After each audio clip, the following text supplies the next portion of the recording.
Okay, so good afternoon. The weather's lovely right now. I've decided to wear the funky hat with the funky hat because I can. Um, a fair bit's happened in the sporting world. Obviously, the Stanley Cup Finals are ongoing between the Colorado Avalanche and the Tampa Bay Lightning. There is some controversy over a game-winning goal in Game Four. Yeah, was there too many men on the ice? Well, the call wasn't given, so no use them crying over it, although they have been abusing the LTIR to get round the salary cap, but that's another thing. Wayne Rooney has resigned, obviously, as Derby County manager. That's the big. I think the big news to come out the last couple of days. Obviously, we've had the Rugby League internationals, and we've obviously got State of Origin game two tomorrow. We've had the women's state of origin won by New South Wales. We've had the under 19 state of origins. Um, so there's Rugby League internationals, which have been great fun to watch. Just watched three of them this morning. New Zealand looked quite a strong side. Papua New Guinea looked quite tasty as well. PNG have had a very, very good performance against Fiji. But bearing in mind, not all players are available. So there is that. Um, Couple of transfers, a couple more players like Lukaku signing on loan with Inter. Why Inter let him go? I think it was a money constraint with Inter at the time, but obviously that is a Tuchel decision. For whatever reason, I don't think Tuchel fully had control over transfers when Abramovich was owner. Now that the new owners are in at Chelsea, I think that definitely was a Tuchel decision to get him out of there. Chelsea have seemed to have an issue in recent years with their forward group and getting enough goals. And Lukaku just it wasn't working. And statements made last season were quite striking. England are playing quite well in the cricket. They've won the first two tests against New Zealand. So new coach, new captain, better results. There clearly was an issue with Chris Silverwood as coach, and there clearly was an issue with Joe Root as captain. Now, whether Ben Stokes long term is the right guy to be captain is yet to be seen.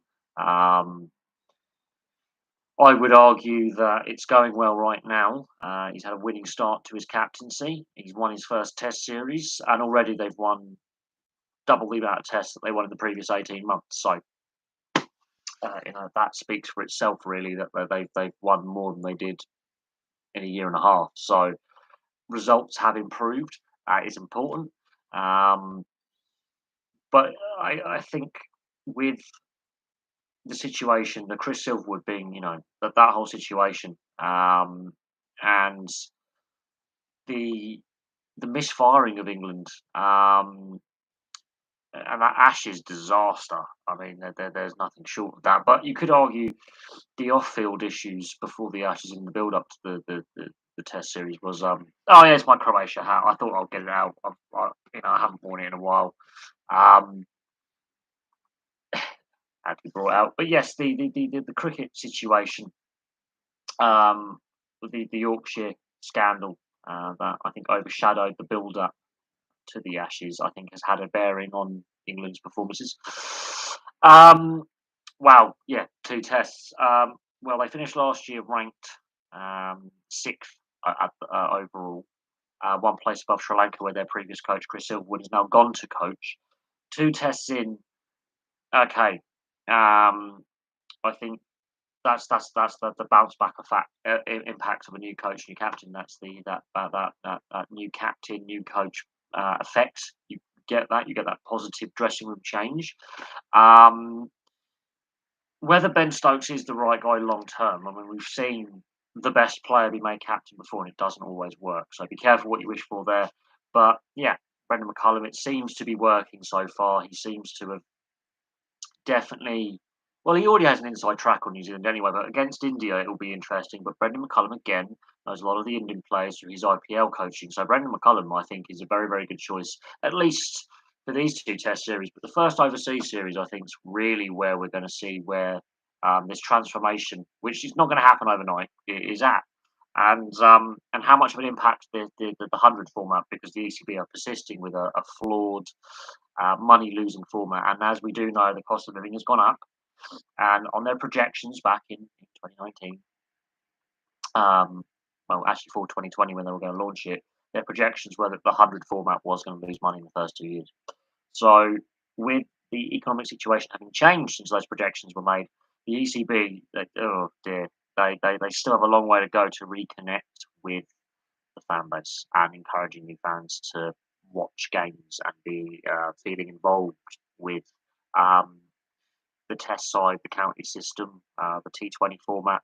I think the ECB has gone a long way to alienating the existing fan base and putting off prospective new fans with some of their decisions that they've made in recent years, well, the last decade and a half, to be brutally honest.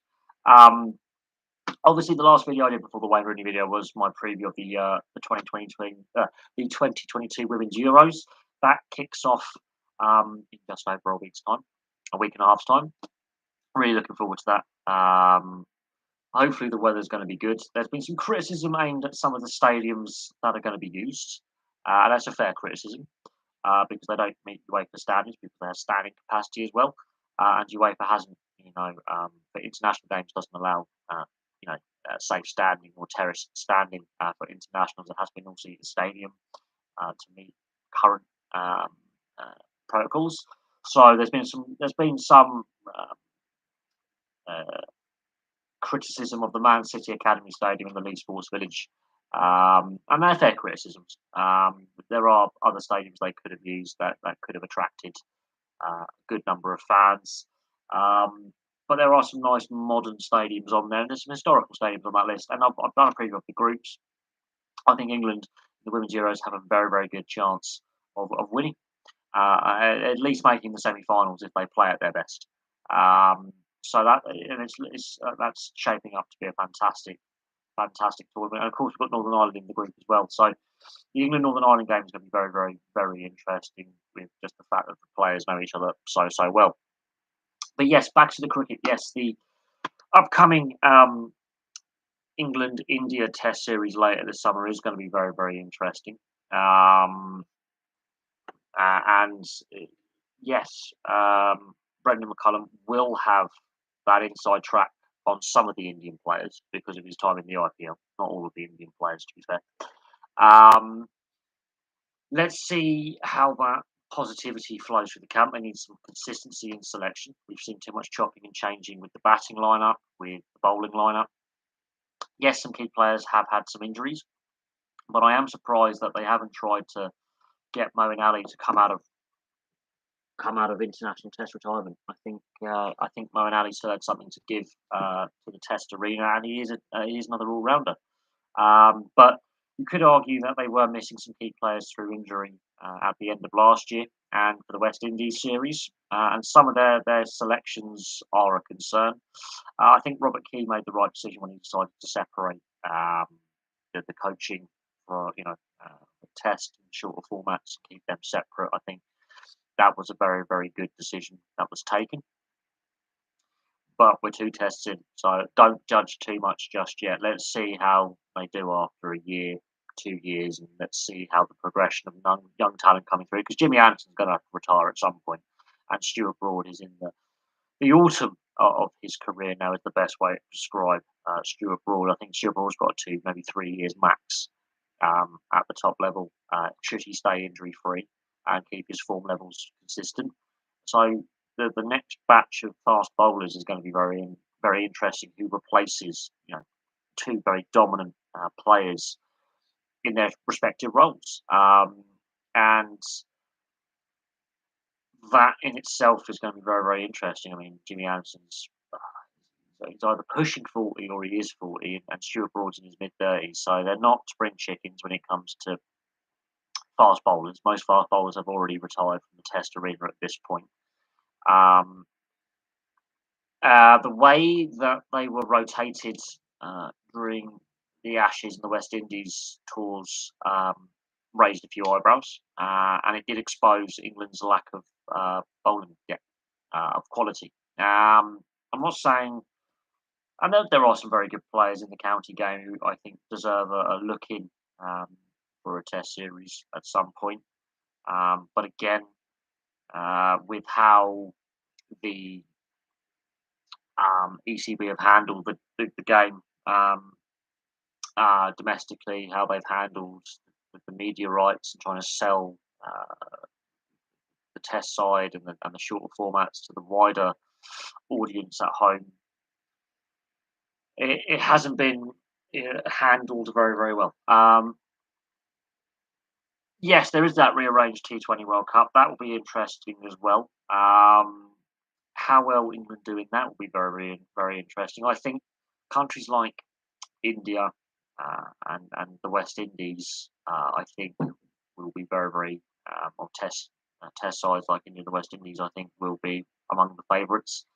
They are really suited to the shorter format of the game. They've got a lot of emphasis on the shorter format of the game. They like that explosive, quick style of play. Even with their test sides, you can see that transition into the test arena with more expansive batting and different styles of bowling and fielding. So yes, the T20 World Cup being rearranged. There's a lot of World Cups.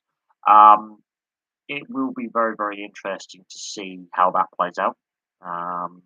If I'm being honest, and how much media attention is given to the T20 World Cup later this year because of the FIFA World Cup taking place just before Christmas in November and December, and the Rugby League World Cup, which has been delayed a year, taking place in October and November. There's a lot of big international sporting tournaments taking place.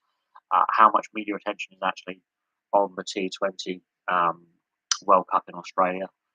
It will be very, very interesting to see how much attention it does get, and how much promotion it gets.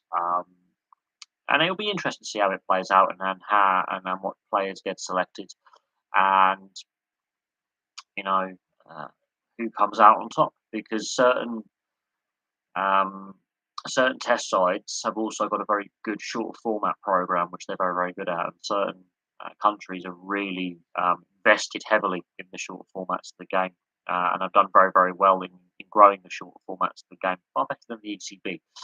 Take the hint, ECB. Take the hint. And I've done very, very well. The IPL obviously has been the driving force behind the T20 format since its inception, um, and has done wonders not only for continuing to grow the game in India, but as a global product.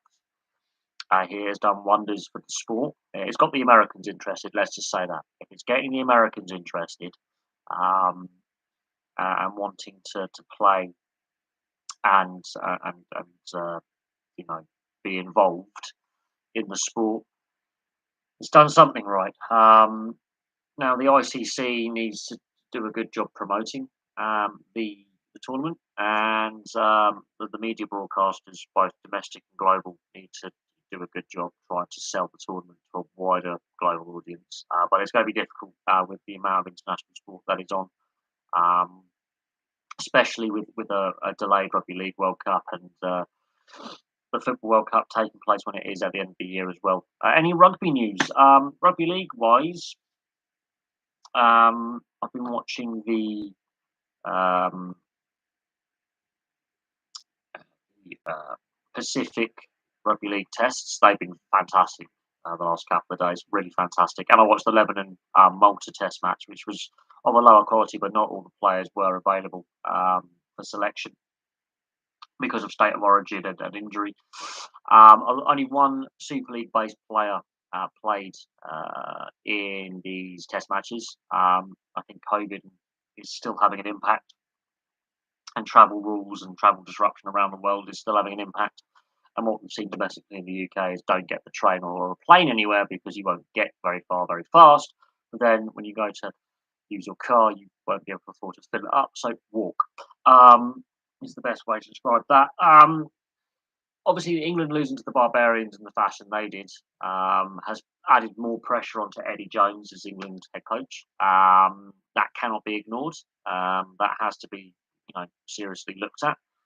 His position with the World Cup next year, and following on from the poor showing at the Six Nations, I think it's a fair assessment for England. They didn't play,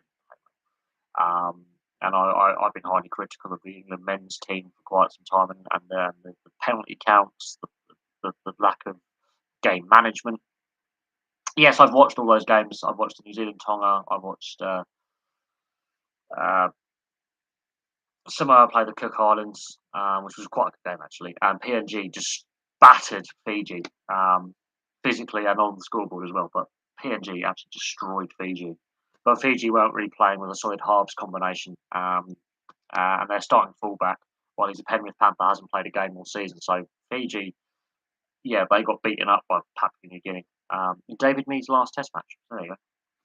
But yes, there's further pressure mounting on Eddie Jones as England's coach following the defeat to the Barbars. Yes, it's the Barbarians, and yes, it was a bit of squad rotation with the side, considering Saracens and Leicester played the Premiership final not that long before. But it does raise questions over the tactics. It does raise questions over some of the players selected. It also raises questions about the policy of you have to be based playing in England to be selected to play for England these days. So there were some English players playing for the Barbars who embarrassed them. And yeah, there is mounting pressure on Eddie Jones following the Six Nations and that defeat. Hasn't been a great run of form since the World Cup in 2019. Yes, COVID's had an impact, and yes, some players have retired. And we've had the Saracens salary cap scandal, which I did say would have an impact on the England Test side, and it has. It definitely has had that impact. Now, Leicester have also had their own salary cap breach. Ironically, they're the two clubs contesting the Premiership final, so punishment really doesn't fit the crime because there you go. But Eddie Jones, yes, definitely under a lot of pressure in regards to his position. And I think that is a fair justification. The pressure he's under and the criticism he's facing. Same with Gareth Southgate with England following the poor form in the Nations League. I haven't watched any of those games, by the way, because I think Channel 4 is a pretty crap broadcaster, but there we go. So Gareth Southgate under a lot of pressure. Eddie Jones under a lot of pressure. And a lot now rests on the rugby league and the cricket sides to give us some joy this year. I do have concerns with England going into the World Cup. I really do. The squad depth has been tested. They're not the only side I have concerns about going into the Football World Cup in Qatar at the end of the year. I think that's a fair statement, but I do have concerns about this England side. I think they have overachieved. I think they have got lucky with some of the results and some of the draws they've had. But you've got to beat what's in front of you, and they've done that in the last two tournaments. They've made the latter stages. However, in those latter stages, in big pressure moments, tactically, England have been found wanting, and that's on the manager. You could say they learnt a lot from the World Cup in Russia. They did develop a fair bit, and that's fine. But some of the players that played really well in 2018 and last year haven't really played well this year. And there's a number of reasons for that. Now, a few of them are Manchester United players. And yeah, there are issues surrounding Manchester United right now. They've not made a single signing of note. Players are leaving en masse when their contracts are up. They're just leaving on a free. So yes, there is a lot going on at Man United, and there are a lot of questions over the future of the direction the club's going to take under Erik ten Hag, and whether he's going to have a positive impact on that playing squad. But again, we're 5 months out from the World Cup. 6 months out. We're 6 months out from Christmas, but we're 5 months out from the World Cup. A lot can happen when the season resumes in August. It is a slightly shortened transfer window, which again is important because we have an earlier start to the season. And some players did look very, very fatigued at the end of the season and in the Nations League games. A lot of players from a lot of countries looked really, really tired. And some of the statements coming out from some very senior veteran international players saying we're not taking this as seriously. This is not what we want. Does damage the idea that the Nations League is the way to fix the international calendar. There are, I think, better ways to do it. We've discussed the better ways they could do it. I think Kevin De Bruyne's statement saying that this is just glorified friendlies sums up the attitude that a lot of players have and the frustrations I think a lot of fans have with the format. I've never bought into the Nations League format. I understand why they brought it in with the expanded Euros and the future expansion of the World Cup qualification purposes. I get that, um, but there could be better ways to fix the international calendar and also improve the quality of those lower ranked nations. Some nations have benefited from the Nations League. There is no doubt on that, but there is also, a question of there are possibly other options to improve or solve problems regarding the international footballing calendar. There you go. On an India T20 series, England have had a very interesting T20, or was it one day series against the Netherlands, um, which has seen some pretty high scoring totals, and they're trying to go after a world record for a short format game. I think it's 500. I think it's a one day. I think they're trying to go for the one day record, which is doable, and they've got some very good short format players um, in their system. Ireland, the reason why they eventually gained test status is because of their successes in the shorter formats of the game. And look, India are obviously, going to be playing a test series and a T20 and a one day series against England. They'll be using this as preparation for the conditions. Um, and and as warm-up matches. They'll probably rotate their team. I don't think they'll necessarily put their strongest team on the field, um, but they will rotate. They will work some new, batting lineup combinations. They'll rotate, bring lots of young players, some of their depth players to give them some international experience, because international T20 is different to IPL or the Big Bash. It is different. That international format is slightly different in the sense that you don't have your regular, you know, teammates that you regularly play week in, week out with, um, and you're on tour, and so you're away from home. You're in that test bubble, so to speak, or that international bubble. So you are away from home and the club dynamic. You'll be with teammates you wouldn't regularly be playing with. You could sometimes be playing against. So yes, that is a very interesting upcoming series. I think India are going to use that as yes, they're going to try and give some of their other players a bit more game time in regards to getting them prepped for the various matches against England, including the Test series. Give them some game time, work some new combinations, and yeah, it's shaping up to be a um, very interesting um, uh, summer of cricket for a number of nations. So yeah, that's not a bad thing.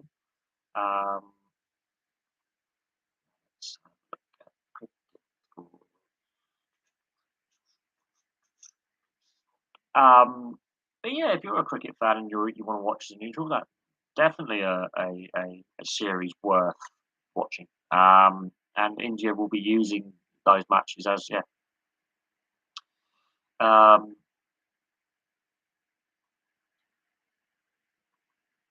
Johnny Bairstow scores 100. Johnny Bairstow's just found his batting form again. Nottingham Forest make a one-year record signing. They signed him from Union Berlin for like 16 million. There's England beat the Netherlands in a warm-up match for the Euros with a 5-1 win against the Netherlands, who are the reigning champions. That's a big statement. Um, So I do think England are one of the favourites.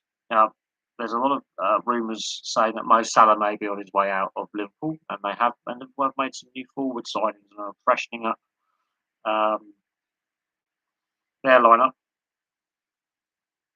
Um, we've got Wimbledon coming up. Um,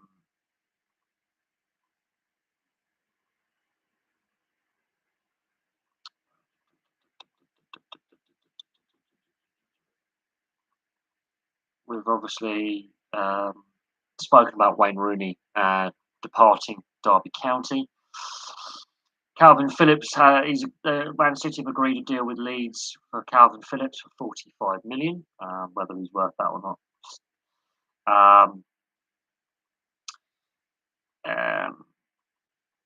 And is he the best possible replacement for Fernandinho in that midfield? It'll be interesting. But he has made 214 appearances with Leeds since 2015, so he's played a fair bit. Also, Erling Haaland, obviously, as well. So they've already spent 100 odd million, or nearly 100 million on two players. So that's very, very interesting. Whether he plays as much as he does at Leeds will be interesting as well. So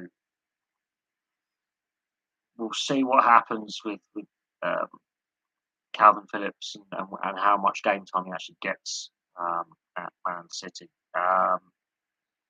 Gabriel Jesus has been linked with a move to Arsenal.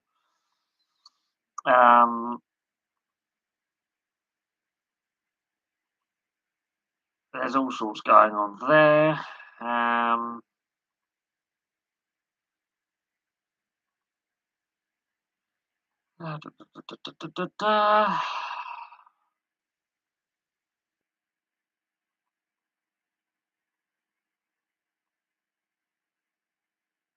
There's not really a lot happening though.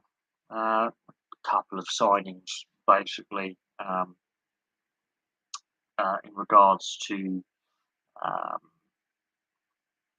the transfer market. I think Calvin Phillips and Erling Haaland are, in my opinion, the in my opinion, the in my opinion,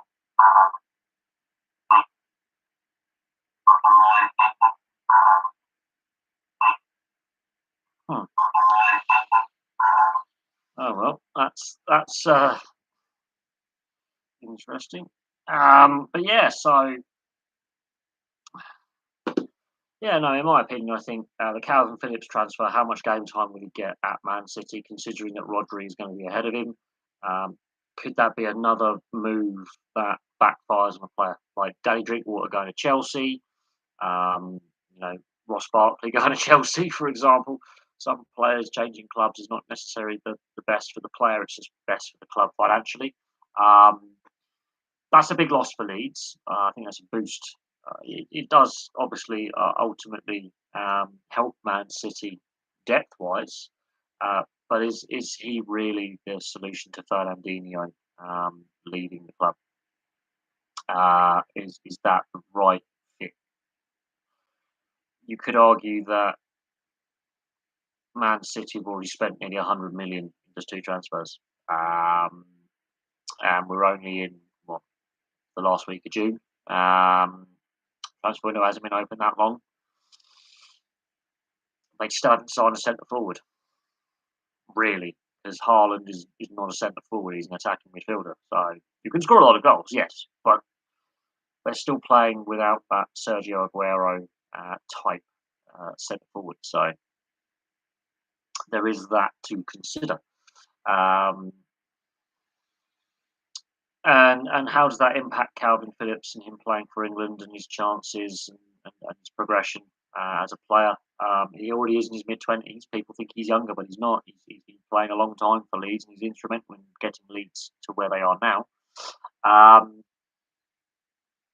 But there also has to be the question on the England side of things: is Gareth Southgate the right guy to be manager? And with some of the squad selections that have been made,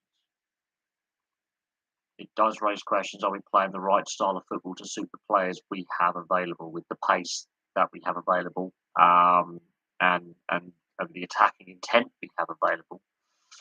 Is the style of play that we're playing suitable for the players at our disposal? And not taking certain players to the last couple of tournaments, has that backfired? I would argue yes. Not taking Ward-Prowse when you've got a penalty shootout and he's one of the best set piece players in European football in the last couple of years was a bit of a brain dead decision, considering that we ended up in the final in the penalty shootout situation. And some of the tactical decisions that Southgate has made in tournaments. And yes, Southgate's been in charge now for 6 years. The manner of his appointment, obviously, with the Sam Allardyce allegations of corrupt payments and bringing the game into disrepute, obviously, is what it is. And Southgate obviously was put in as interim and then became full time very, very quickly. And yes, the team is definitely better than what it was when he took over. But the way England sort of fell apart in the semi-final in the World Cup and in the final against Italy as well, the Euros, there are still issues, but in big pressure situations, England do struggle. And obviously, the Nations League, as we've discussed, hasn't been necessarily the best advert for some of these English players. And there's been huge question marks over, Gareth Southgate and his position. And a lot of people have been highly critical of Gareth Southgate, his tactics, his style of play, and his selections. And I think they are justified criticisms of Gareth Southgate. I do. I think I remember watching his first game in charge after his appointment, or one of his first games in charge after back in 2017.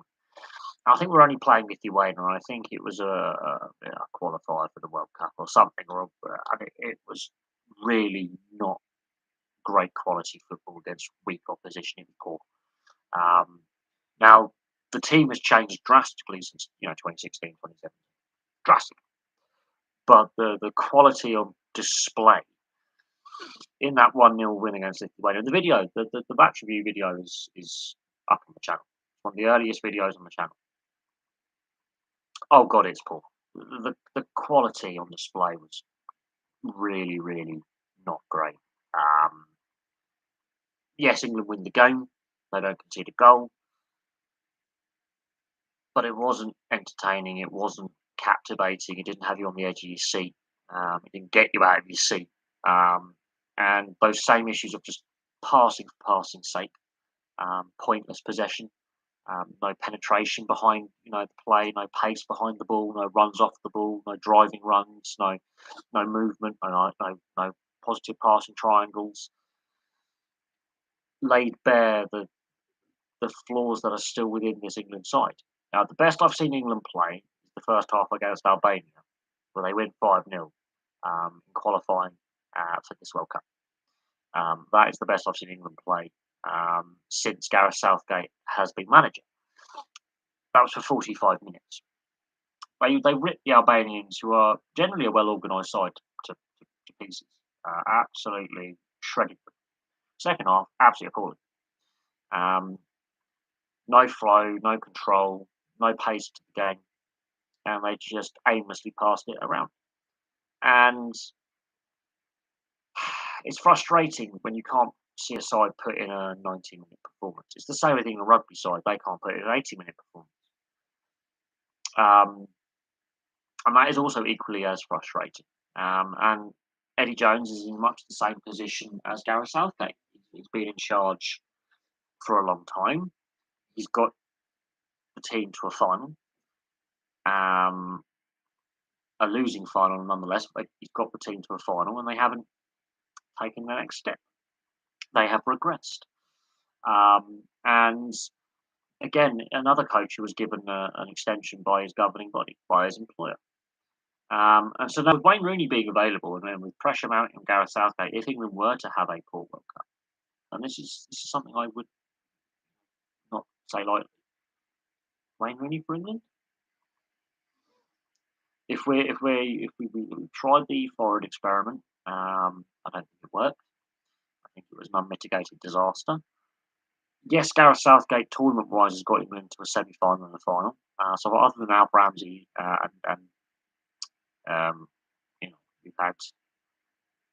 we've had Venables, we've had Bobby Robson. In modern times, yes, he's a very, very good England manager, considering some of the England managers we've had that have failed catastrophically to get us over the line. he's come close, and there have been improvements made, which have been noted. But as I say, I have concerns with the way England and the players are playing and the tactics employed. Um, Look what happened to Chris Silverwood with the cricket. A run of poor performances, ultimately lost his job. Um, Wayne Bennett, following the Lions rugby league debacle, and had been England coach for quite some time, lost his job. So, how long Eddie Jones and Gareth Southgate can remain in their positions with meandering form and inconsistent selection, um, and an unexciting, uninspiring style of play at times that doesn't play to the strengths of many of the players available. And considering the change in the style of football and rugby in recent years, how long will they be in the hot seat? Because next year, Rugby Union World Cup, this winter, Football World Cup. And will they still be in the hot seat come those tournaments? Or will, that be their curtain call and then they're moved on? Because it's, it, it's, yeah, it's not a good look, really. And the 4-0 defeat to Hungary by England, that has got to raise a lot of questions um, about the structures and systems in place um,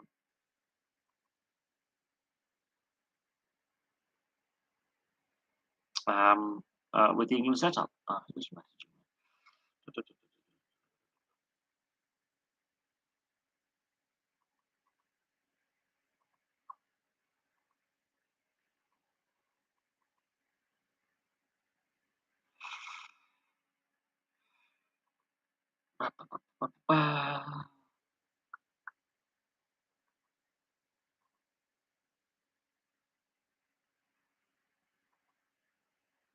So there is that.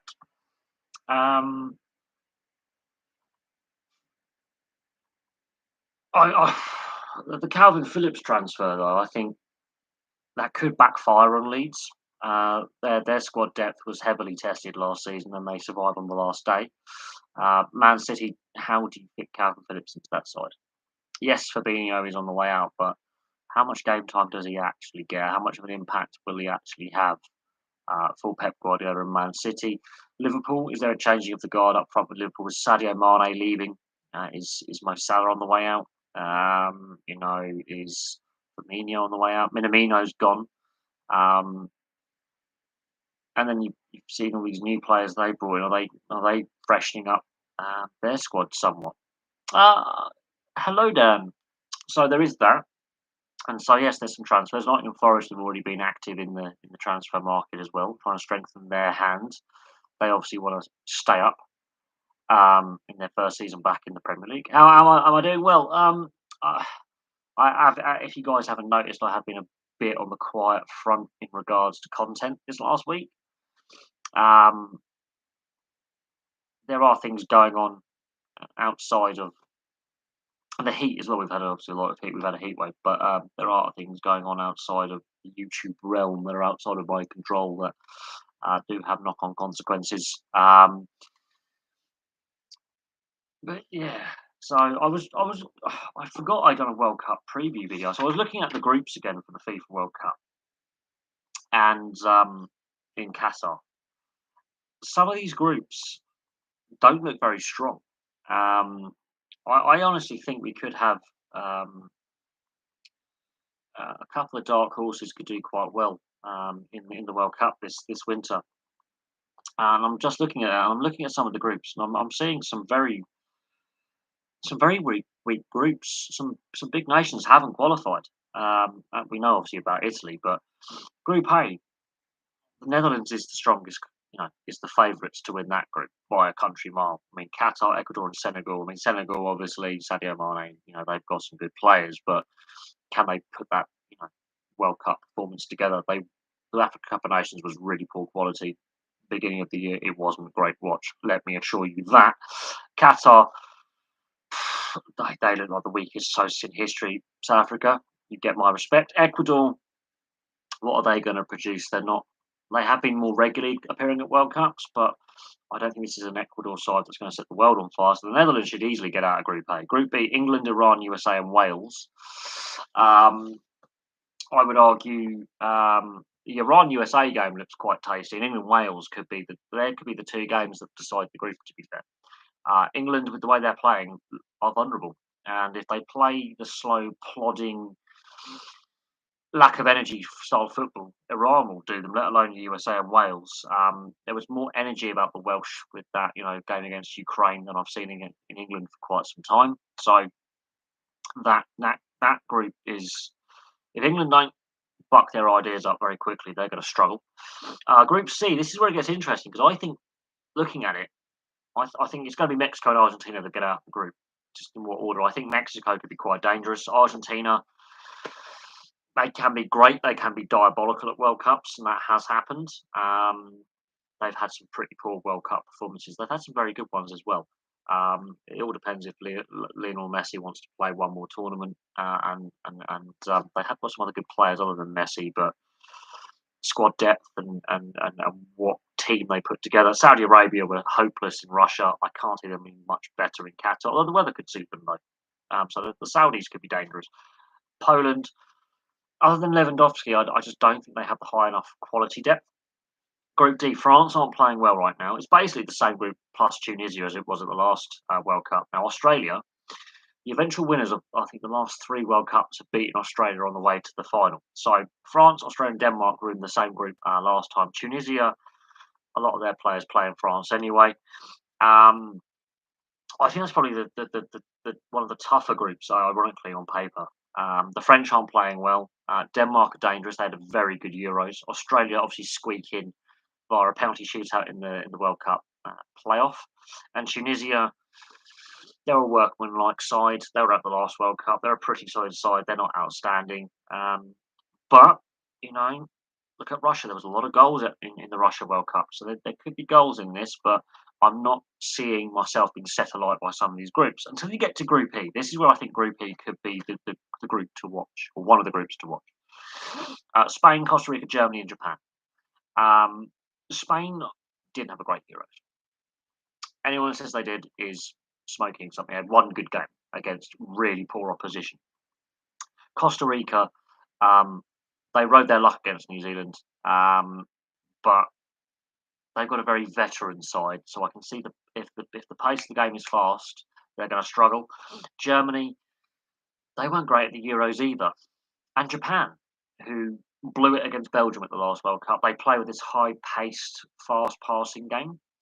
I think Japan could actually top that group and be a dark horse. I really do think Japan could really just, create some disruption there. I think Spain and Germany have got a lot of issues with their structures. They've got some great players who play for them, obviously, but they're not the sides that they were in the last decade. They're definitely in a transition phase. Group F, this could be fun. Belgium, can they finally do it? Is this their year? We've been saying that for the last few tournaments, but can Belgium finally get over the line? Canada, obviously, first World Cup since 1986. They dominate qualifying. They're a dark horse. Anything could happen with them. Obviously, the ongoing dispute with their federation, the issues over pay and federation structures, and the strike they've recently had. Let's hope that doesn't carry on into the tournament. Morocco, they missed out on hosting the World Cup to Canada, US, and Mexico.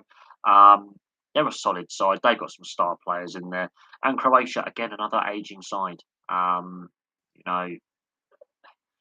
Much like Costa Rica, Croatia are an aging side as well. Notice the Croatia hat. Group G, Brazil, Serbia, Switzerland, Cameroon. I think Brazil are going to win that group, should win that group easily. But looking at how the World Cup went in Brazil and how the World Cup went in Russia, Brazil aren't the ultimate force in global football anymore. The era of Pele is long over. But Brazil should easily, be ahead of Serbia, Switzerland, and Cameroon. The Swiss, I think, will be be solid. They won't be outstanding. They'll be solid. Um, and finally, Group H: Portugal, Ghana, Uruguay, and South Korea. Again, I'm not really. I'm seeing a Uruguay side aging, a Portuguese side aging. Ghana, they underwhelmed at the Africa Cup of Nations. South Korea, average. This doesn't really set. This World Cup isn't setting me alight. Italy failing to qualify. That's a big, you know, a mission there. No Colombia. That's another surprise. No Chile. There are some big nations that have failed to qualify. So I think Canada can be quite dangerous. I think Denmark, with how they performed at the Euros last year, are going to be dangerous. The style of football they play, they have no fear. France look vulnerable. I think Argentina look vulnerable as well. The Netherlands should easily top Group A. Belgium obviously got battered by the Netherlands the other day, didn't they? England look vulnerable right now. Wales could be dark horses. I think Canada could have a good tournament. So Canada, USA, and Mexico could be quite dangerous in this tournament. I think the time of year it's being played could suit some of these sides. But yeah, I'm not really feeling my heart race at the moment with how international football has been going, and we'll see. I think we'll see what squads end up getting selected, what players end up going. I think we're 5 months out, so players can get injured, players can get suspended. Which player do I really see showing, putting his name on the map? There are some veteran players, obviously, who've done it before, but there are some up and coming younger players like Perisic. Um, Perisic for Croatia is going to be their main man. I think he's going to be one of their key leaders. But it's going to be it's just going to be interesting because I can see this being quite an open tournament. But looking at how the two playoff games went, they were one goal in two games.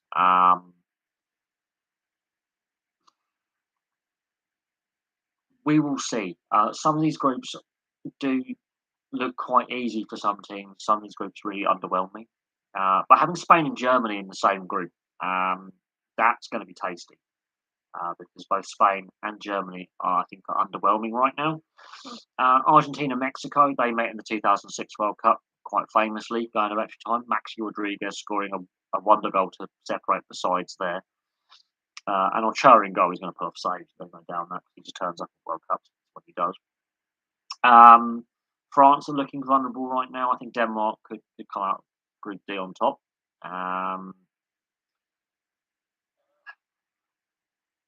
Pulisic, I think, for the US could have an impact if he's fully fit and on his game.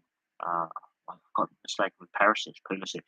Christian Pulisic, I think, for the US could be impactful. But with Argentina and Portugal, it's like, do Ronaldo and Messi want to go on one more tournament? Do they have it in them? Do I think of foot? And also, this is as I was going to say, this is the last World Cup of 32 teams.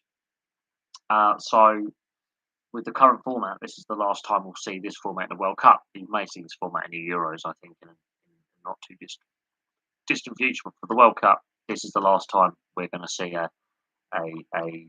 32 team tournament. Do I think a 48 team would benefit smaller nations and confederations?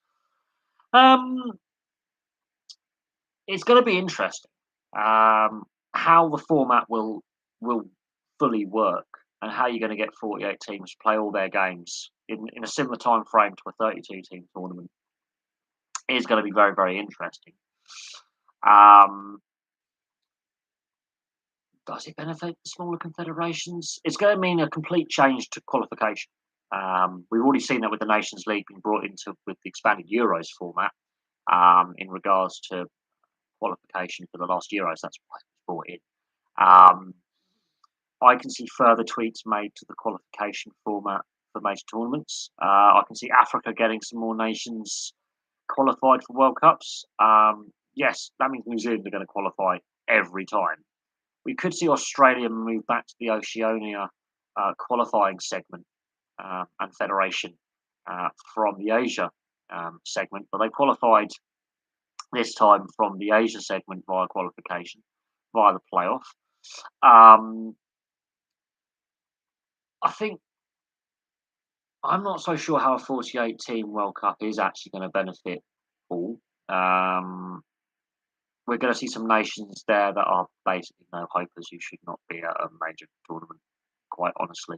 And looking at the quality of the Africa Cup of Nations at the beginning of the year, which was diabolical, by the way, wasn't great quality. But I fear that we are going to see similar poor games at this World Cup because of the time of year it's been played and the fact that it's not your normal, um, even though the African nations do it and South American nations do it, it's not your normal um, tournament window for a World Cup, with the majority of players being based in Europe. But a 48 team, will it benefit? We'll have to see how the qualification process works, how it's changed, because it has to.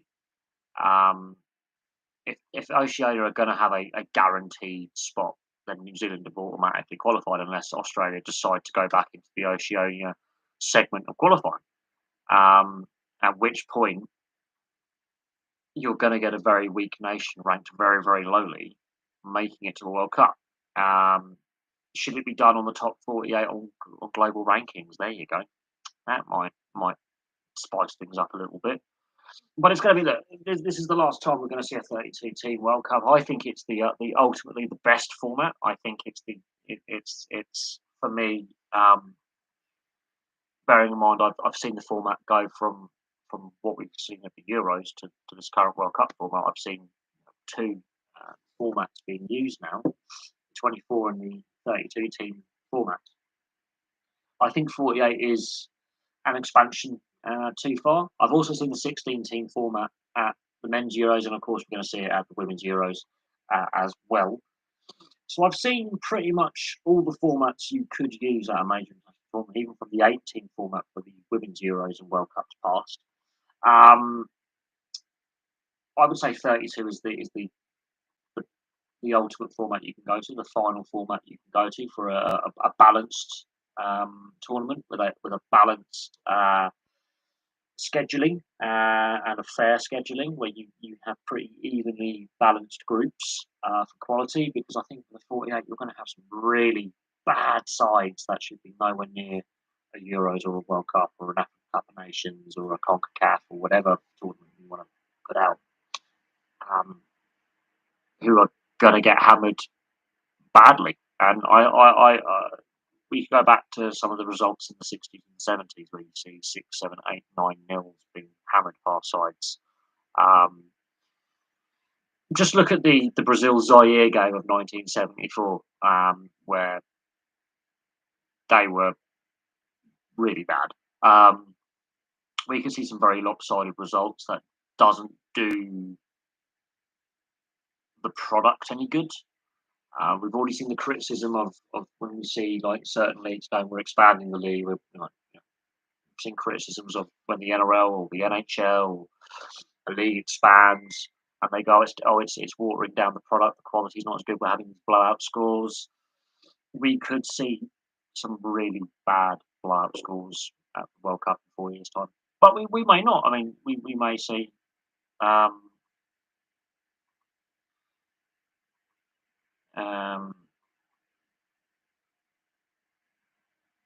We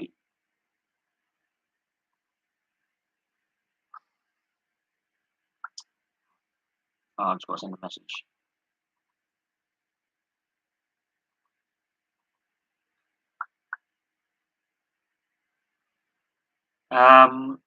So yeah, we could see some blood. I mean, the danger is, I do stress this, that yeah, with what we saw with the two playoff games, I think the New Zealand Costa Rica game was the better of the two in similar conditions. Whether they had that extra day or not to acclimatise is another question entirely. We could either see one or two things at this World Cup: low scoring, bitty, scrappy games, very similar to what we saw at the Africa Cup of Nations, where scoring's actually down, which is worrying because it's been on an upward trend for a while. The average goals per game. I've got to look at average goals per game because if you look at some of my club history videos I've been doing, I've been going, oh, top goal scorer. The 1930s, we're seeing 40, we're seeing high 30s to mid 50s goals per season by players. Like you don't get that now. You don't get players banging in, an average of, 40 to 50 goals per season regularly. And a lot of the club history videos that I've done, a lot of the top goal scorers were in that period. So I'm going to have a look at goals per game average historically per decade, and just cherry pick, and look at the World Cups as well, goals per game average. I think you'll find there was a bit of a dip in the because what I'm trying to get is, yes, the World Cup has constantly been expanding since its inception, so that does skew the averages a little bit because you've got more nations playing and therefore more goals being scored, and therefore there's that initial skewing. But in reality, it doesn't really affect the average. But yeah, if you look at the format, so if you want to go with the 2014 format, you can look at that goals per game in the 2014 format, and then we can look at the 32 team format after this World Cup and go right, bang, and then we can look at the 16 team format as well, and you just take those snapshots and break them down and look at the formats and go right goals per game because that's the best way you're going to get a nice rounded batch of figures to compare against. And so Africa was down on goals per game from previous World Cups. I think the '94 World Cup was heavily criticised for goals per game as well. And then, apart from that, it's been an upward trajectory for quite some time. Same with the Euros. It's been a general upwards trajectory for quite a while. In general, I think we could see that unnatural blowout, basically, with an expanded 48 team World Cup. Yes, it may benefit the smaller nations and confederations, and you may get those star players who otherwise wouldn't be playing at a World Cup or another major tournament getting that exposure and getting that attention from like a club or something. So it may benefit players and individual nations, but I don't think it benefits the wider product.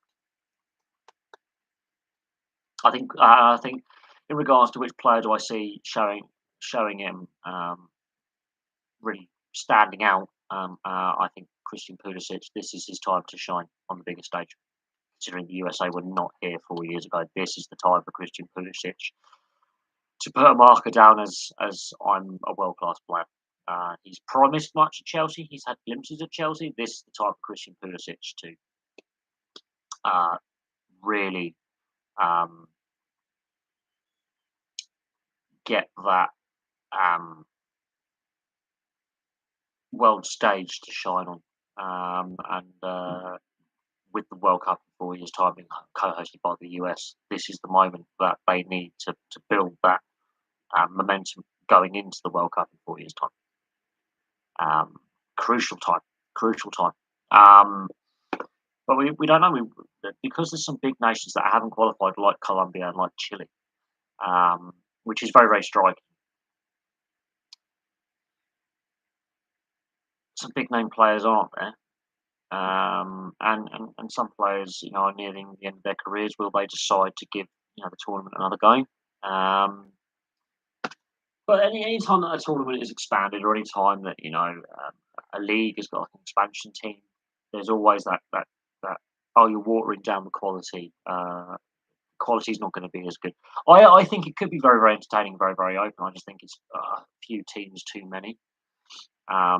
Considering that the club season, and then you have that club country debate, and then we'll have to look at how the international schedule for the various confederations is structured for a 48 team World Cup. And I think 32 was the perfect number. And I think going past that is pushing the boundaries of organisation, the infrastructure available, and media rights. There's only a finite number of people in the world. But we'll see what happens in 4 years' time. Hopefully, it's a successful tournament, and hopefully, off-field politics, because the US has been in the news for the last couple of days for some political decisions made, which have gone down very poorly with a lot of Americans, and there's a lot of politics behind or away from sport that is not great at the moment. So hopefully, the women's Euros, the Rugby League World Cup, the the Football Cup this winter, they're positive distractions from some very tense situations post pandemic, because the pandemic's winding down now. Uh, so we'll see what the quality of play is like. Let's get this World Cup out the way first. Yeah.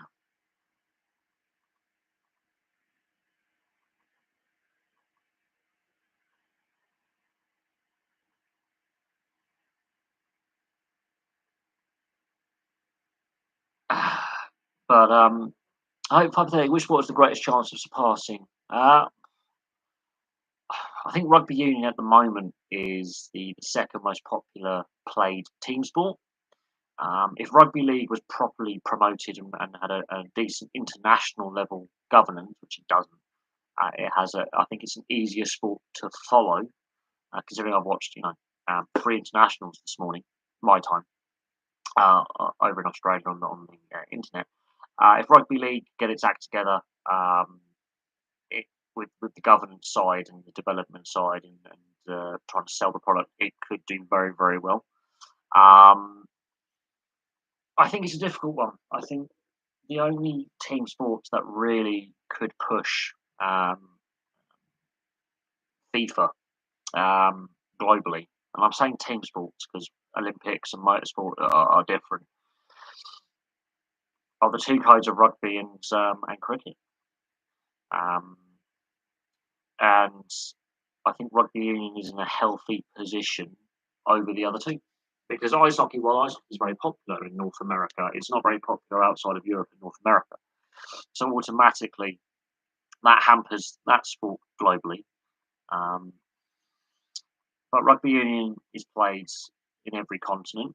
Um, Rugby league, I think, has been played in every continent at least once. Um, cricket, cricket, I think could. I think it's difficult. I think football is just the easiest and cheapest sport to play. You don't have to be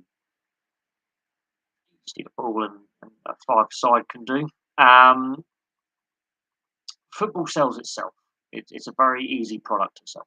Um, and for all the flaws of the governing bodies and all the flaws of the sport, um, it has been very very well marketed over a very very long time. Um, I think rugby league could be, in theory, a sleeping giant. However, the media deals and then the lack of courage by the governing bodies to be brave on a global scale is hampering it. Um, Rugby union, I think, is in a very strong position because it's already got the South American and US and North American sports markets interested in its product. There's a reason why the US is getting a World Cup in both the men's and women's um, forms of the game. Admittedly, in a decade or so's time, but it's won the rights to host those tournaments. Rugby league is less well organised at international level and only has a handful of professional leagues. So already that is hampering um, the development of that sport globally and, and gaining the interest of potential fans globally as well. Now, more Americans are buying into rugby league, and when you introduce it to them, they've got to try and distinguish between league and union. Um, but what is hampering rugby league is, and to a certain extent, rugby union is the lack of professional leagues. There's not as many professional leagues as people realise. It's still largely a semi-professional amateur game for most of the world. Whereas football has got professional leagues on every single continent. There's a difference. I don't think, unless there's a massive, massive, massive match fixing scandal at this World Cup. I can't see football killing itself. I think the game is still going to be played. I think a lot of the issues with what you would call soccer, what I would call football, with the FIFA governed sport, association football is a good way to look at it. A good way to name it is the issues with governance side of it and the issues we've had with corruption scandals and the negative press that individual clubs and players have brought to the sport. But every sport has individual athletes or teams or scandals. Um, but I do think the corruption side of football, with what's happened with FIFA and UEFA and the other governing bodies, following the 2015 expose by Der Spiegel, which is the German newspaper, which is a very good publication when it comes to uncovering wrongdoing. And it's not a politically leaning publication; it's a politically neutral publication, which is important. What's obviously happened with FIFA since 2015, the damage to the organisation and the sports image. Considering that before 2015 there were multiple domestic match fixing and corruption scandals in domestic leagues and with clubs around the world for quite some time. There was no one naive enough to think that corruption in sport doesn't happen. But that was a very damaging moment. And with now the Qatar World Cup still been going, they're still forging ahead with it, you know, and the whitewash of the internal investigation saying there was no corruption when there was, when they even admitted we accepted bribes to make this thing so, um, is troubling. And then with what's happened with UEFA in the last, I'm going to say 2 years with the European Super League, domestic leagues having various crises, clubs going bust, some leagues being very uncompetitive compared to others. The Neymar transfer, for example, with the ridiculous amount of money being thrown around the transfer market, which is unsustainable. Um, Football was at risk of killing itself. Football was more at risk of itself than other sports overtaking it. It's the best way I can describe football. Football is at more of a risk from itself than rival sports. Other sports can just battle with each other to gain as much market share as possible. But the only way football is going to be toppled, soccer as you would call it, as the biggest global sport there is by itself and its own stupidity. It's poor governance, or whatever comes of the sport. Football, the only way it's going to lose its number one ranking for global sport, or soccer as you would call it, Dan, is via itself and the poor decisions that executives at FIFA, UEFA, CONCACAF, CONMEBOL, AFCON, and the other federations in Oceania and Asia. That's what's going to topple football from number one spot. It's an easy sport to play with the basics. You just have a five-a-side. It's a cheap sport to play at amateur grassroots level. You just need a football and a playing field and someone to put up some goals or put down some markers to make goalposts.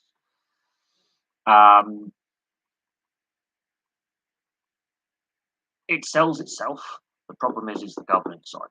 And for too long, we've had really poor governance and we've had too much corruption. There's too much money in the sport. That, I think, is what's going to undo football. Rugby union, rugby league, and cricket have the opportunity to fight amongst themselves for as much market share as possible, considering that ice hockey has a pretty solid market share in Europe and North America, which, ironically, ice hockey is the second biggest sport played in Europe continent-wide.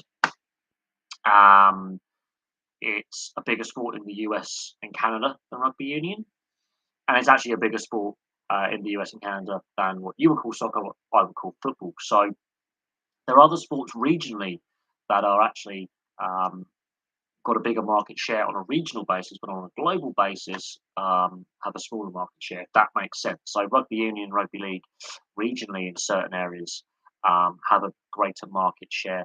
So Africa, South Africa, for example, and Australia, bigger market share.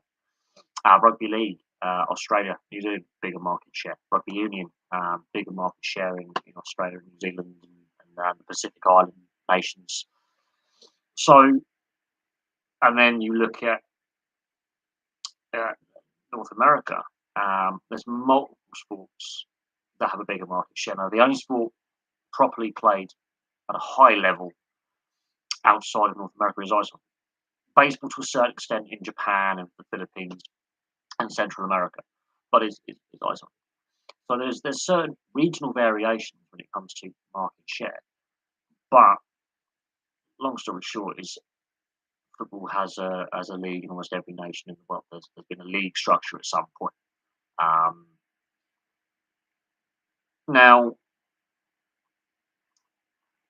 rugby union is at a risk of again the money side of things causing issues because there's not enough being evenly distributed. And rugby league is the international game is so poorly governed and ruled, and there's such weak direction with the international game that it limits the overseas audience.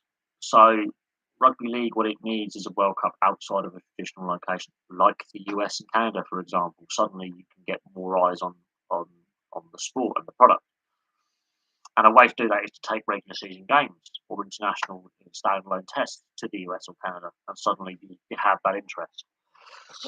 Um, but that's a good hypothetical question, Dan. I appreciate the question. It's a tough question to answer, but I think football is at soccer, as you would call it, is a biggest risk to soccer association football is itself. That is the biggest risk to the sport is itself. As I say, the other sports may have a regional market share where they are the dominant sport in a sports market, but globally, but football just dominates. Um, and while I'm going to do a video on the MLS actually, and following the history of the MLS from '96 till present day, with the expansion and the growth, and the just looking at when teams enter the league. I did a history video back in 2018. The league has grown since then in the last 4 years. More teams have been added. So the MLS as a product is growing in the US, but it's still the fifth most popular major league for viewership and revenues. In size, it's the fifth league. So again, in the US, for example, and to a certain extent Canada, it's not the top sport. The MLS has done a lot to grow the sport, and the women's teams in both Canada and the US have done a lot to as well, more so than the men's, to promote the sport and grow the sport, which is they've been fantastic at doing. But it's still like the fifth most popular sport. It's still lagging behind the big four major leagues by some way. Until it makes $1 billion revenue, it's still, and even then, it's still 4.2 billion behind the NHL on the latest figures, and their revenues are set to go up. So until the MLS, I don't know if the MLS has actually cracked $1 billion in revenue, but it's significantly far behind the next major league on the list, which is the NHL, in revenues generated. Now, yes, viewership is up, both TV and fan attendance is up, but fan attendance, there's a bit of a skew to that because of expansion, and TV revenues as well, and TV viewership.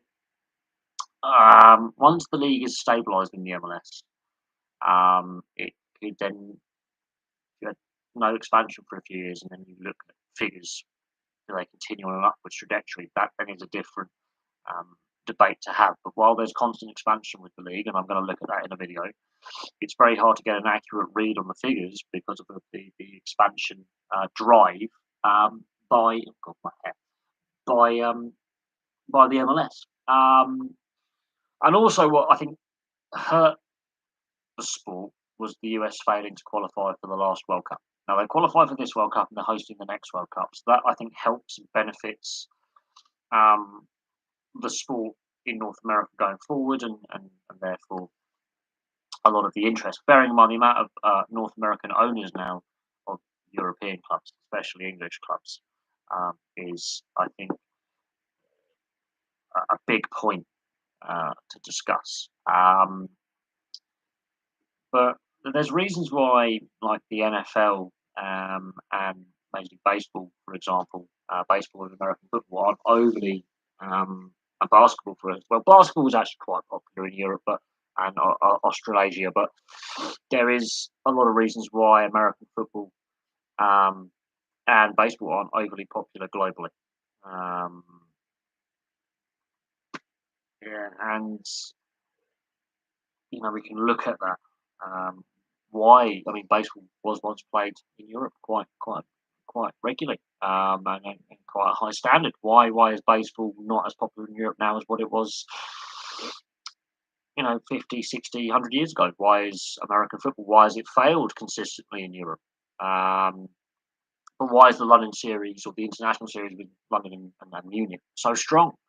But then when they try and form domestic leagues, they struggle financially and struggle to um, make any money. Um, can the NFL? Why did NFL Europe fail? Um, there's reasons for that, but these are questions that constantly come up. Why is American football not more popular as a played sport, not a watch sport, but a played sport? Why is baseball um, struggling in popularity? There's reasons for that. Um, you know, was the 2019 London series an actual success? Because they are coming back. But global, the question is fair to be asked. The answer is a bit more hypothetical in answer as well, because a lot of factors have to be in play for football, as I would call it, soccer, association football, to be overtaken as the most popular sport in the world. A lot of factors have to come into play, and some of them can be social, some of them can be economic, um, and marketing has product has to be exciting. So if this World Cup in Qatar is a real lead balloon and a real flop and doesn't excite the audience, it does a lot to damage the brand of the sport. But then you've got the local fan bases of the local leagues domestically, which never cease in their fanaticism in regards to their teams. So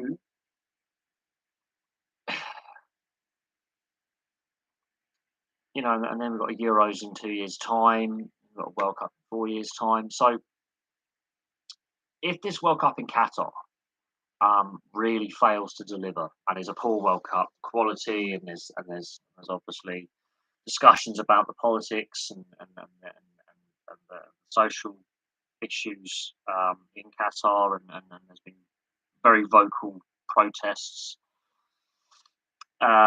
in regards to the tournament being hosted in Qatar. I think this World Cup could do a lot of damage to the sport, or it could be a success. Now, there were a lot of questions going into the Russia World Cup. It was one of the best World Cups I've seen. Um, honestly, that was one of the best World Cups that I've watched, and I've watched a lot since 19. I've watched all of them since '94. The Russia World Cup for quality on the field was very, very good. I think the Germany World Cup was one of my favourites, if not the favourite World Cup I've watched. But no, the Russia World Cup was pretty good, and there was a lot of question marks about the Russia World Cup in the build-up. So,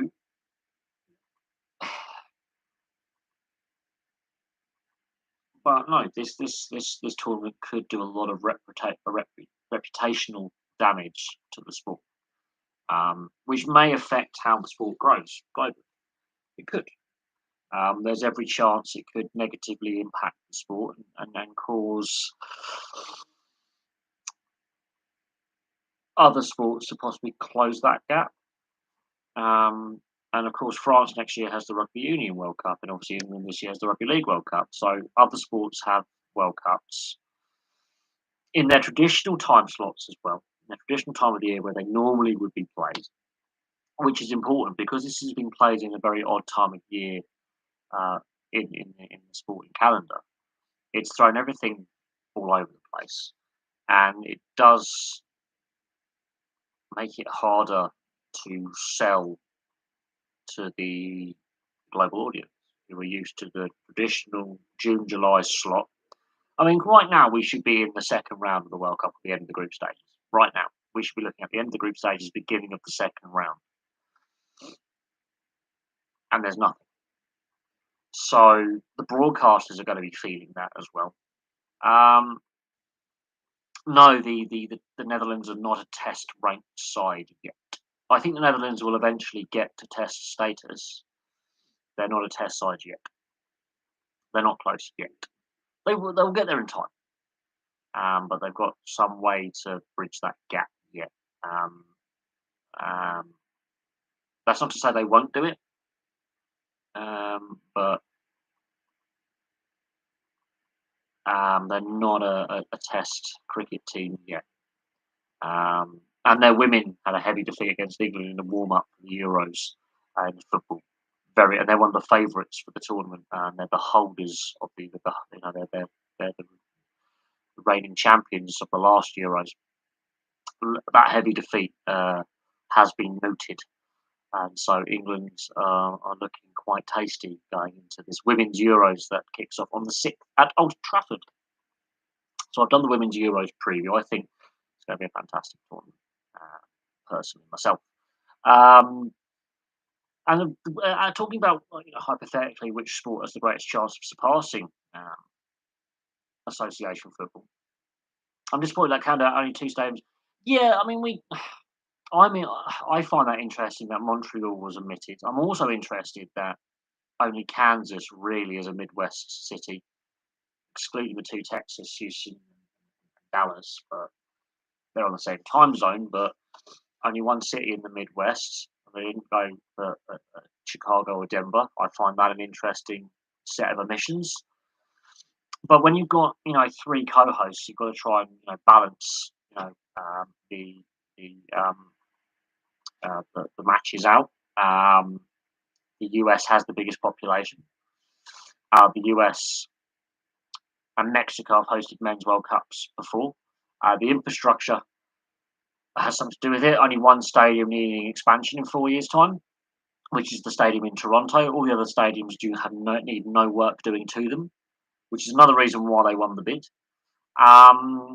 But it's what the 3 federations and the co-hosts with their bid have gone, right. This is what we want. And there could be a number of reasons why Canada only got two host locations.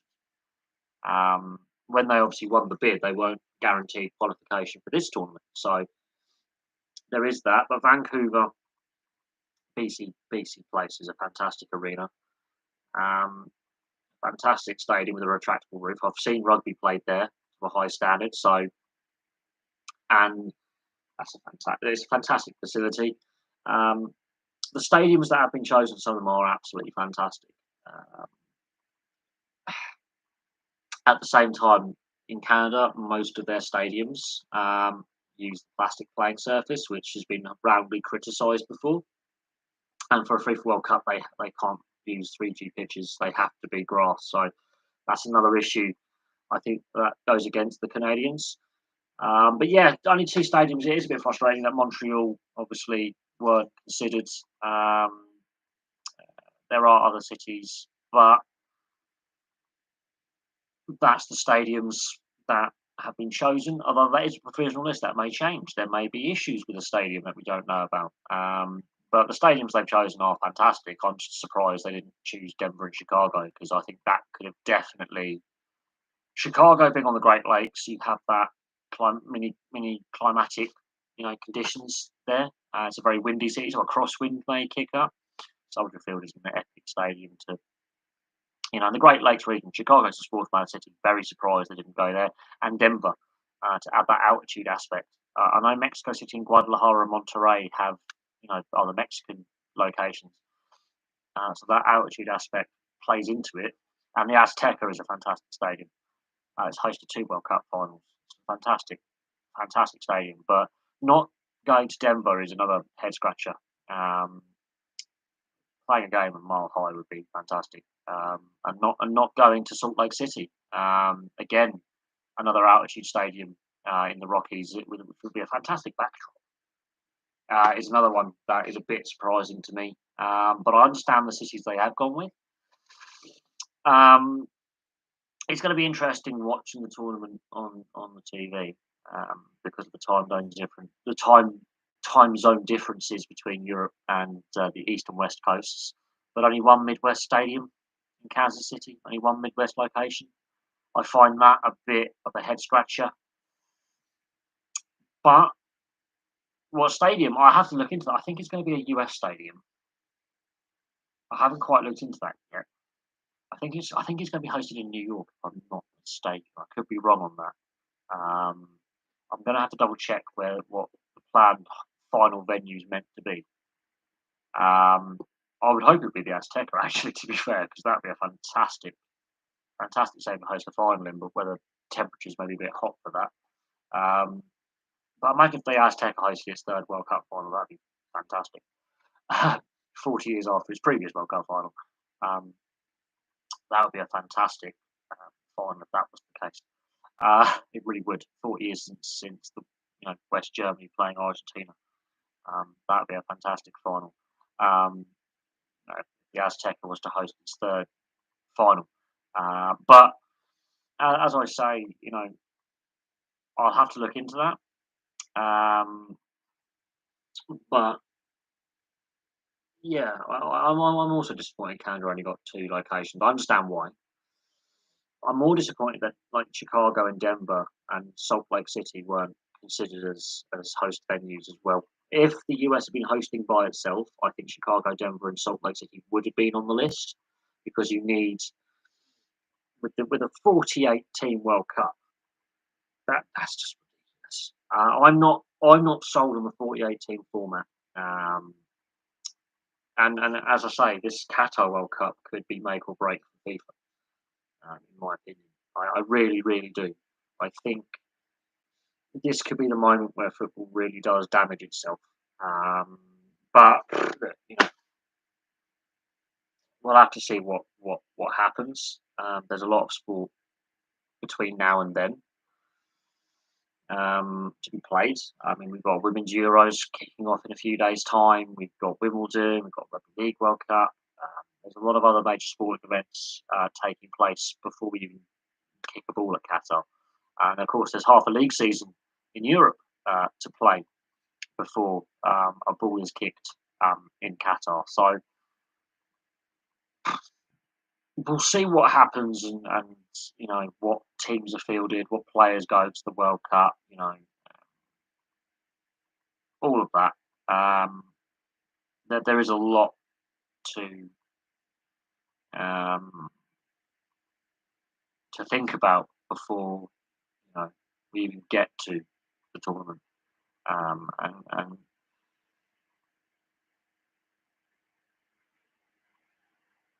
so we'll see. What stadiums for 26 would I like to go to? I haven't actually. I've looked at the location list. I would love to go to the Azteca, just for its the historical aspects that stadium has in world football. Um, um,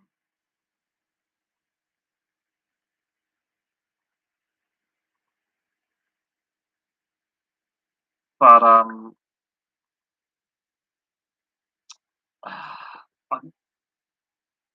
well, some of the stadiums are very, very futuristic. They are generally designed for NFL. But no, for me, the Azteca would be one of the stadiums I would love to, to watch a match in. It is old.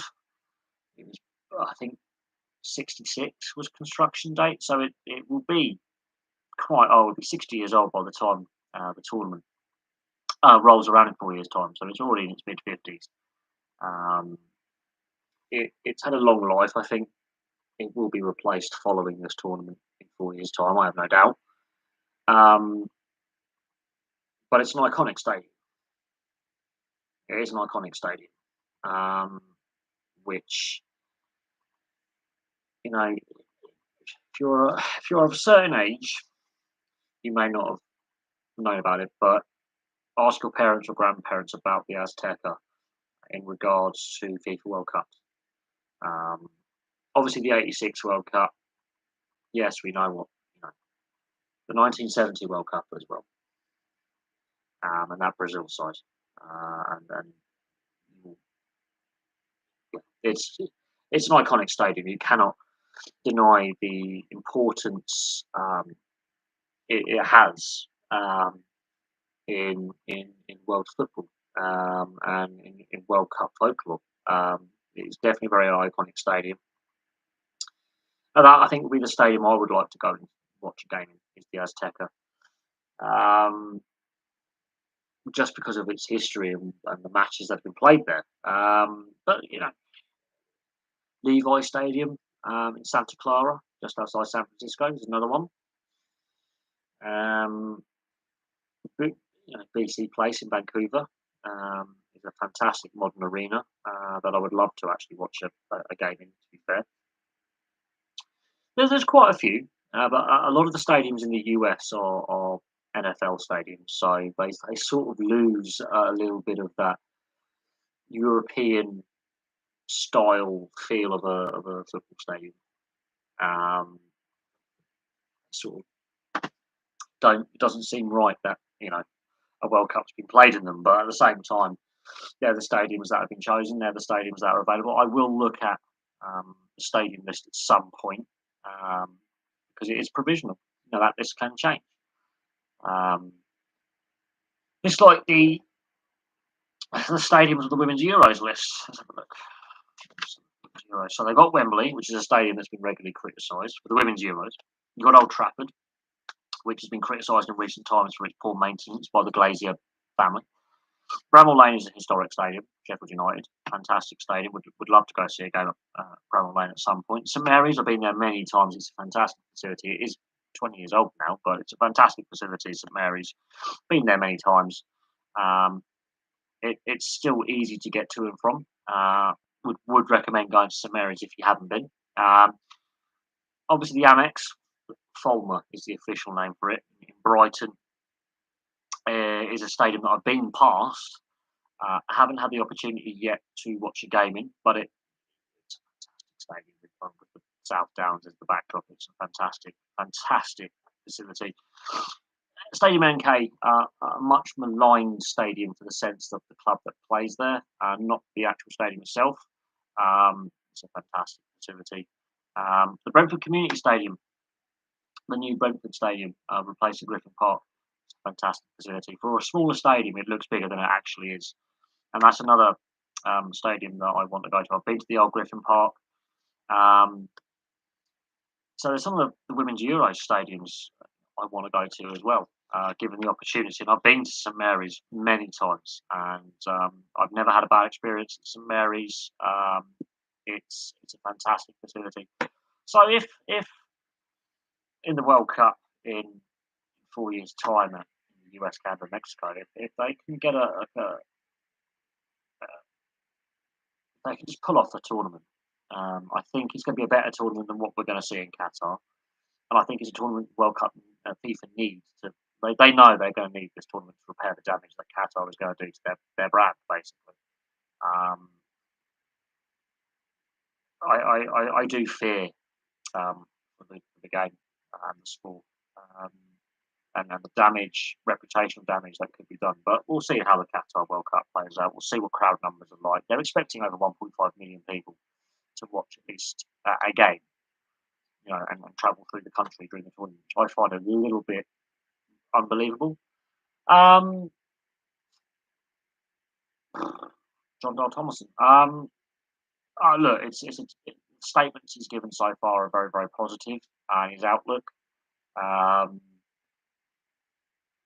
We'll see with results, won't we? I never judge an appointment until results, because what may be a good manager for one club is not a good fit at another club, for example. So we've seen some managers who've had very good results at one team not have the success at another.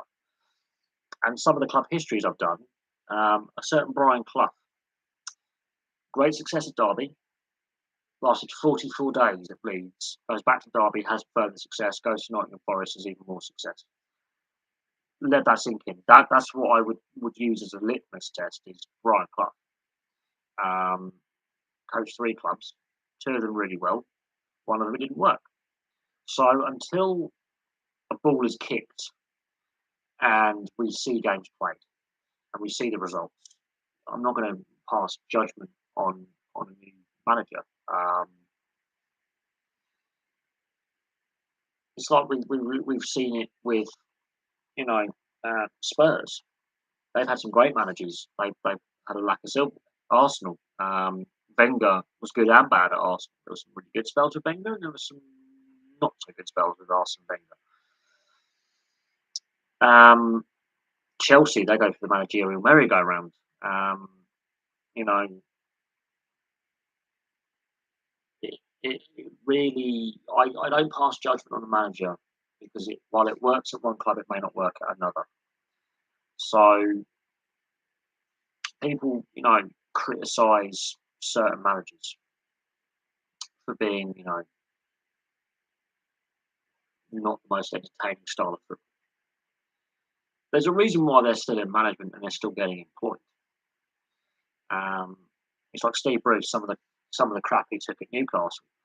He took them the furthest in the FA Cup under the Mike Ashley era, and he had a similar record as what Rafa Benitez had. His predecessor, Benitez didn't get that criticism. Now,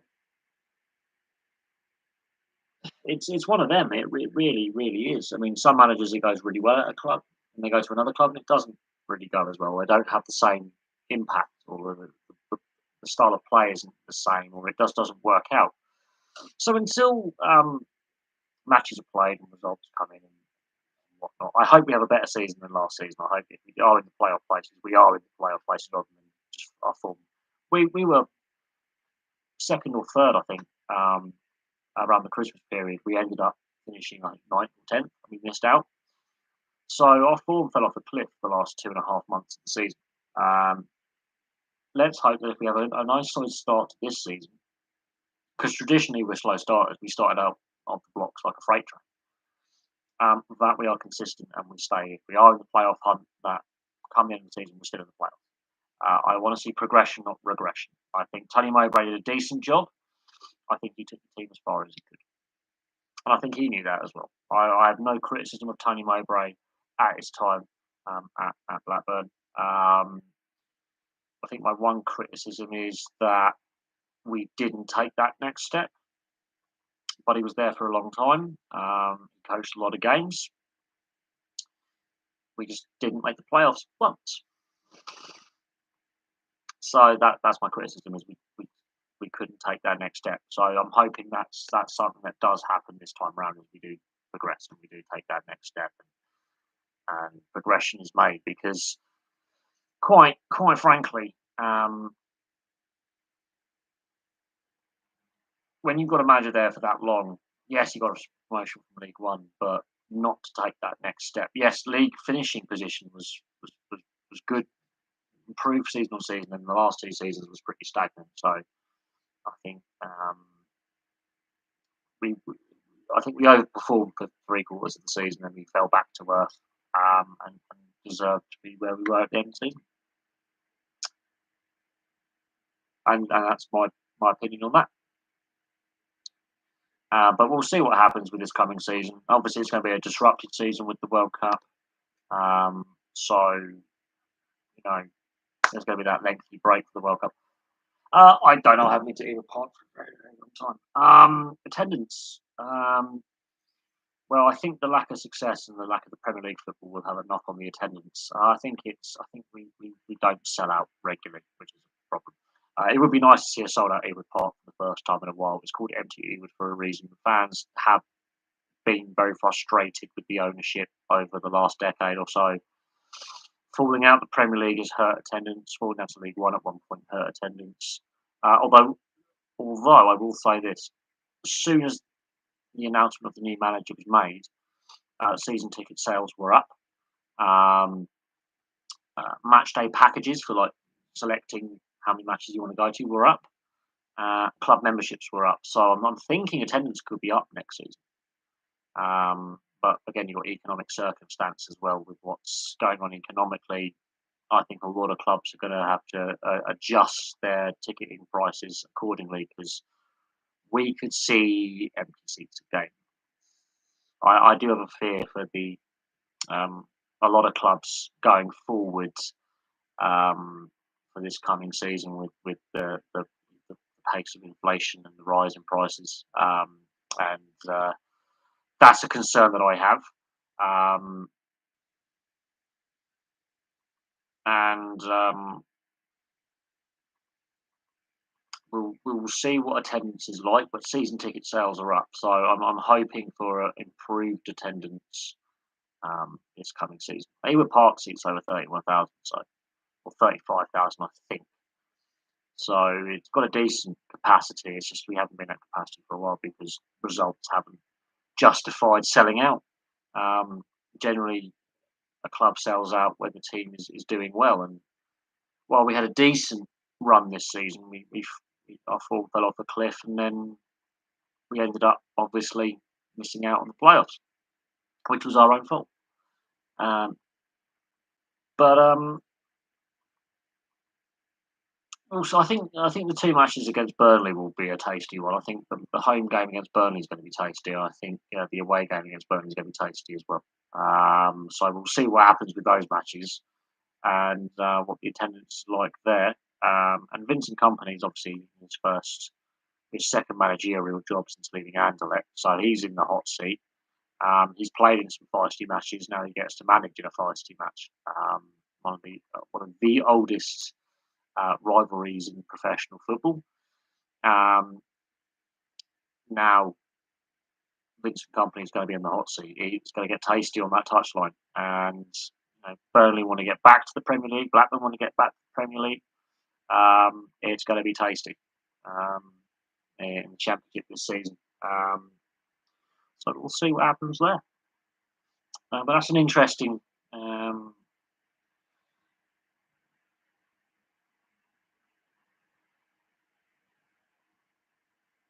that's an interesting question. I'm actually going to check the capacity of Eagle Park. Actually,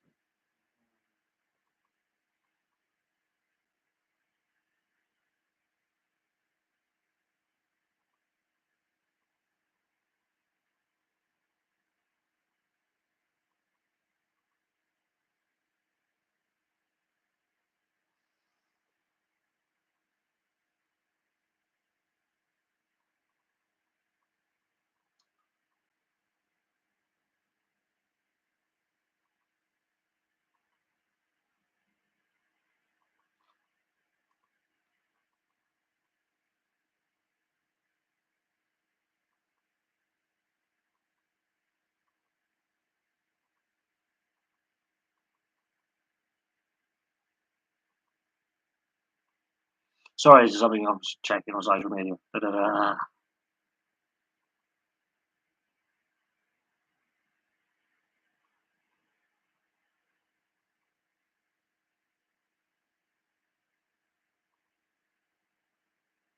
Right, let me just check on Ewood Park's capacity because that is actually an interesting question that I haven't actually thought about.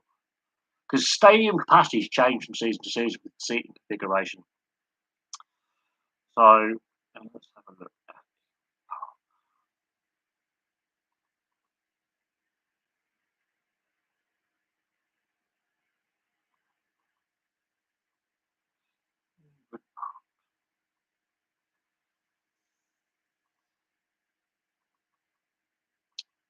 Oh, it's been built. It's been going since 1882. There you go. 31,367 is the capacity by current seating configuration. There you go.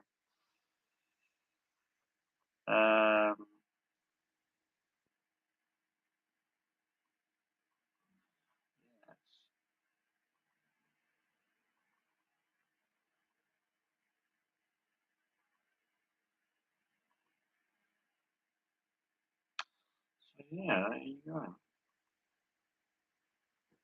So just under 31,300 is the capacity. It's a solid stadium. It could use some improvements, but it's a nice stadium. Um, I think it's the smallest stadium to have had a Premier League winning team play in it. There you go. I think. Not certain on that one. I think it was bigger than the old Highbury. Might not be. But it is what it is. But it's amazing. Football's been played on that site.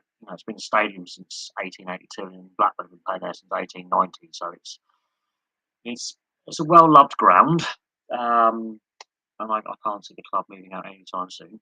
Uh, but yeah, so I think Ewood Park is the smallest home ground of a club that has won the Premier League.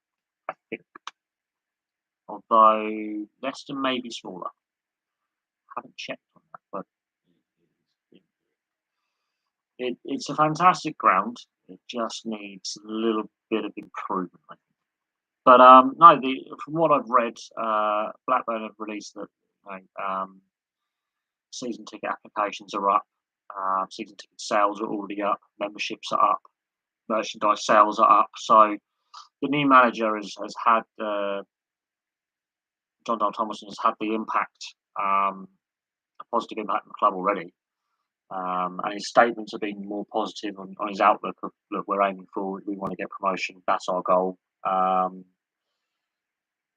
So we'll see what happens with uh, with with the club going forward. What else? Oh yeah, Lukaku going back to Inter on loan. That's an interesting tale considering that he only signed from Inter this time last year for Chelsea. Um, that hasn't really worked out for Chelsea, has it? And Lukaku. I can't see him being a Chelsea player much longer. I can see Inter getting him on a free when his contract runs down. He clearly doesn't want to be a Chelsea player. Tuchel doesn't want him in the dressing room. That's a Tuchel decision.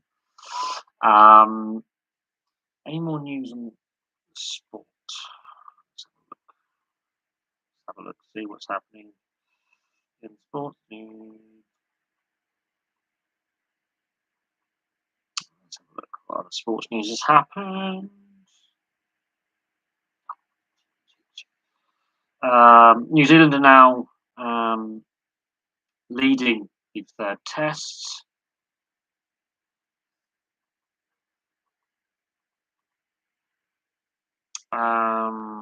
Let's have a look.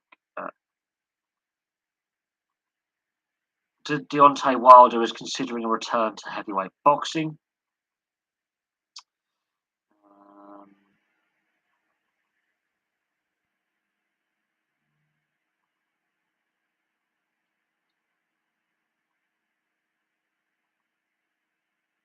Let's have a look. What has changed at Wimbledon this year? Last week, obviously.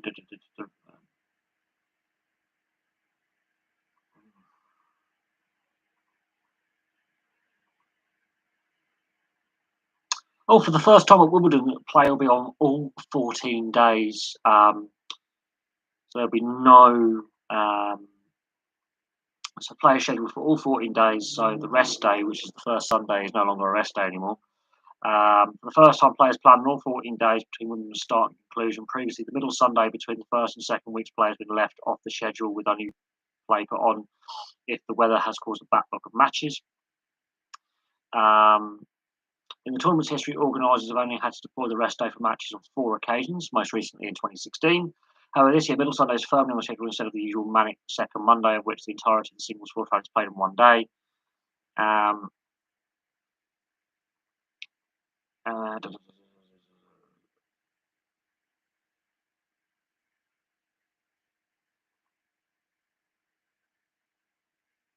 That's interesting. So, all 14 days there will be scheduled play.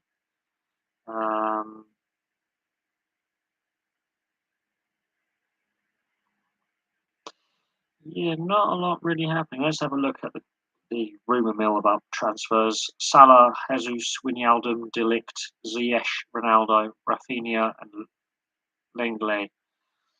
Liverpool are considering selling Mohamed Salah if they get an offer of the region of 60 million this summer. Arsenal reached an agreement with Gabriel with Man City for Gabriel Jesus. Wijnaldum is will be allowed to leave PSG. Leicester City are keen. Everton, Wolves, and West Ham. Chelsea have approached Juventus to discuss the possible deal for Matthias de Ligt, who's got 2 years left on his contract at Juventus. Hakim Ziyech has handed in a transfer request. An AC Milan interested. Thomas Soucek is handing over a new deal at West Ham. Newcastle, Everton, Aston Villa are all interested.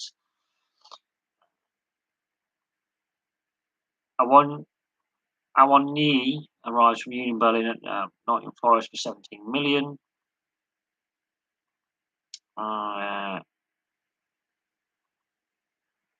Rafinha wants to join Barcelona, apparently. Kepa could be on the way out of Chelsea. Tuchel can promise made 6 summer signings by the club's new owners. Man United and Ralf Rangnick agreed to cut ties at the last season in part because new manager Erik ten Hag's reluctance to work with Germany in his proposed consultancy role. That's interesting.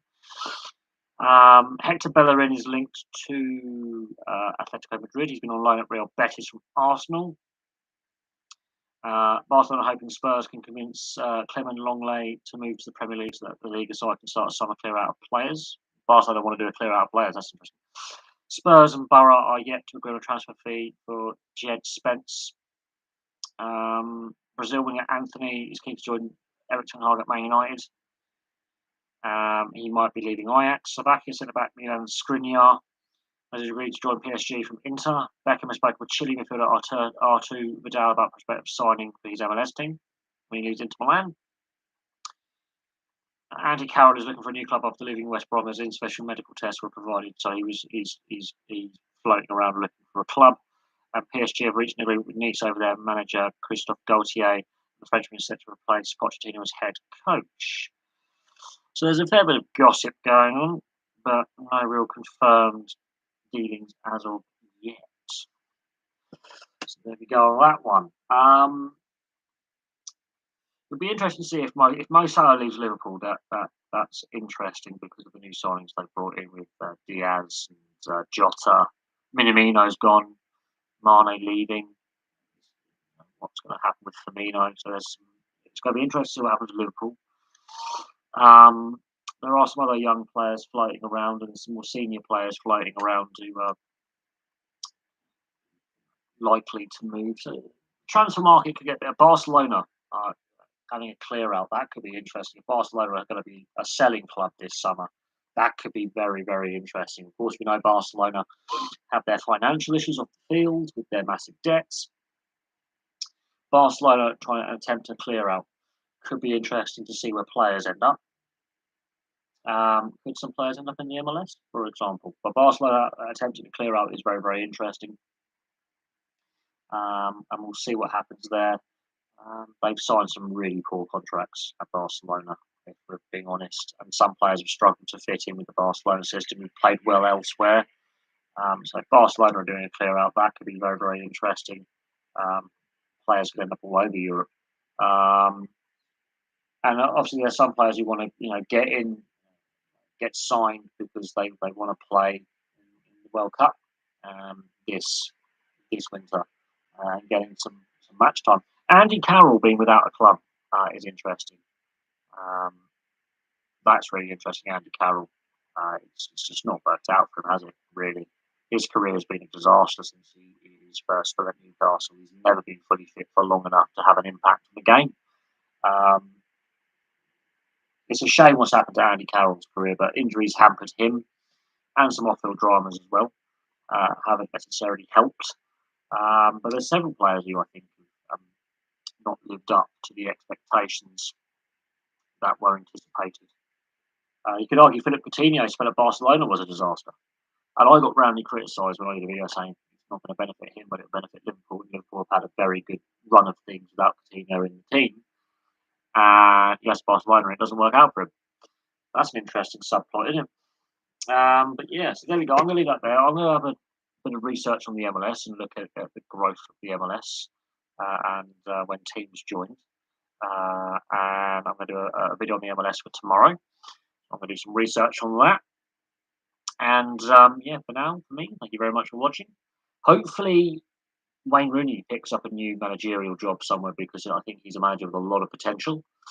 And Derby County will keep our eyes on that situation going forwards, with the Mike Ashley bid and the David Clowes bid. It's going to be very, very interesting to see who's the preferred bidder that the EFL and Quintama want.